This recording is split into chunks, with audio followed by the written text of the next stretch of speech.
देखिए, अभी हमने 151 करोड़ रुपया पार करा है। जो सरकार ने फैसला करा है कि जितनी ढानियाँ हैं जो खेतों में गांव के लाल डोरे से 3 किलोमीटर तक है, उसको हम फ्री ऑफ कॉस्ट, मतलब वहाँ तारें पहुँचाने का, खंभे पहुँचाने का, वो किसान पे नहीं लगेगा। वो सरकार अपने खाते में उनको कनेक्शन देगी। पहले तो 1 किलोमीटर तक था, अब हमने 3 किलोमीटर तक कर दिया। 3 किलोमीटर से जो बाहर होगी उसके फिर आधा पैसा किसान का लगेगा, आधा जो है सरकार देगी। जी। इसके अलावा सर जेल विभाग का यदि हम जिक्र करें तो जेल विभाग में बहुत सी नई जेलें जो है वो हाईटेक जेलें बनने जा रही हैं। कहाँ तक प्रोसेस पहुँची है, क्या कुछ? देखिए, रोहतक में एक जेल बना रहे हैं जो बिल्कुल मॉडर्न होगी, जिसमें जितने हार्ड क्रिमिनल्स हैं उन सबको उस रोहतक की जेल में रखेंगे।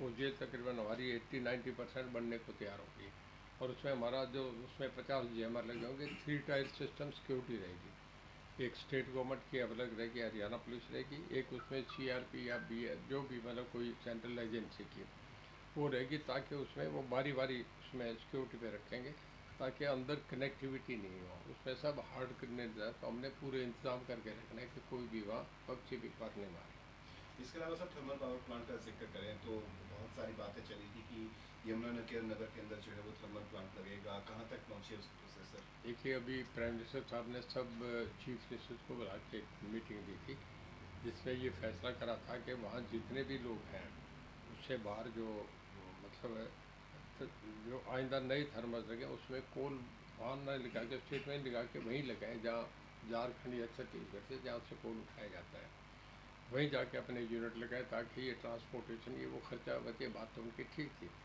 पर हमारे यहाँ एक हमने पहले यमुनानगर का फैसला कर लिया था, तो उस पर केवल हरियाणा का एक और शायद राजस्थान का 2 जगह के लिए उन्होंने एग्री कर दिया। हमें नया थर्मल देना कर दिया। वो 800 मेगावाट का हमारा यमुनानगर में बनने जा रहा है, जिसका तकरीबन अब हमने टेंडर प्रोसेस में है और बड़ा जल्दी काम शुरू हो जाएगा। इसके अलावा सर इन दिनों प्रदूषण को जो है वो काफ़ी चर्चाओं में बना हुआ है। दिल्ली का जिक्र करें, NCR का जिक्र करें या फिर हरियाणा का जिक्र करें, बहुत से इलाकों ठीक में है, आपकी गैस बात का गुबार जो है वो बना हुआ है। आपकी बात जो है ये ठीक कह रहे हैं कि तो सब पेपर में मीडिया में आ रहा है, प्रदूषण बढ़ रहा है, पर उसके सो मैनी रीज़न हैं। उसके लिए जो सबसे बड़ा है कि इंडस्ट्रीज बहुत बड़ा है। अब उसके बाद 3 तरफ हरियाणा तो एक तरफ उत्तर प्रदेश है। हमारे गुड़गांव, फरीदाबाद और बहादुरगढ़, इसके बाद पलवल, मानेसर तक, इधर सोनीपत और मुरथल, सब जगह इंडस्ट्रीज़ हैं। इंडस्ट्री का धुआं आएगा। उधर उत्तर प्रदेश से जो नोएडा वगैरह है उधर से भी, उनके यहाँ से भी आ रहा है, गाज़ियाबाद से भी, वो भी बहुत बड़ा धुआं है। इसके बाद पराली का जो था, हमारे यहाँ एक समस्या थी कि सब लोग हम 3 तरफ पराली जलाते थे। अब एक इनिशिएटिव लिया हमने कि किसान को 2500 रुपया पर एकड़ देंगे, और कुछ पार्टी को जिन्हें हमने टेंडर अलॉट कर दिया, वो उनसे उठा के उसे पैलेट बना के थर्मल को देगी, तो किसान को 25 रुपया पर एकड़ मिलेगा। तो उसका अपना स्वार्थ होता है कि वो अपना पैसा लेना चाहेगा, और जो ठेकेदार को जिसको हमने कॉन्ट्रैक्ट दिया वही पराली को काट के ले जाएगा, उससे पैलेट बना के थर्मल्स को देगा, ताकि कोयले के मुकाबले में इसका पराली का धुआं कम हो जाए। हमारे यहाँ जो पराली कटती थी, जलाते थे, उसका अभी 30% तक रहा है। 60-70% कम हो गया पहले से, ये इसका इम्पैक्ट आया है। बाकी अब दिल्ली में ट्रैफिक भी बहुत है, उसका भी धुआं रहता है, लाइनें चलती रहती है। इसके लिए काफ़ी रीजन्स हैं।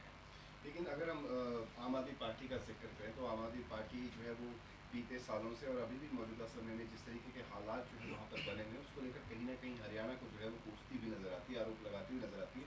लेकिन पराली जलाने के जो सबसे अधिक मामले हैं वो पंजाब के अंदर जो है वो सामने आए हैं, और पंजाब में भी आम आदमी पार्टी की सरकार है। वहाँ पर किस तरीके के प्रबंध किए गए हैं और आरोप जो है वो हरियाणा पर लगाए जा रहे हैं? देखिए, केजरीवाल जी कुछ ही बोल जाते हैं, उनकी बात का मैं क्या जवाब दूँ। उन्हें तो सालों लगे उनकी बात का जवाब देते। देखिए, उन्होंने अलग अलग स्टेट पे अलग मुद्दे उठाते हैं। यहाँ जब SYL का मामला आते हैं तो वो पंजाब के साथ खड़े हो जाते हैं। हरियाणा की बात करते हैं, हरियाणा का इंटरेस्ट तो हमारा पानी में है, वहाँ वो पंजाब को सपोर्ट करते हैं। और अब वो जहाँ तक ये कहते हैं कि प्रदूषण का मामला है तो पंजाब से भी आ रहा है, हरियाणा से भी आ रहा है, तो उन्हें खुल के कहना चाहिए। हरियाणा कल को चुनाव लड़ेंगे, उन्हें दिक्कत आएगी। पराली तो सब जगह से आती है, हमारे यहाँ तो कम जलाते हैं, पंजाब में ज़्यादा जल रही है।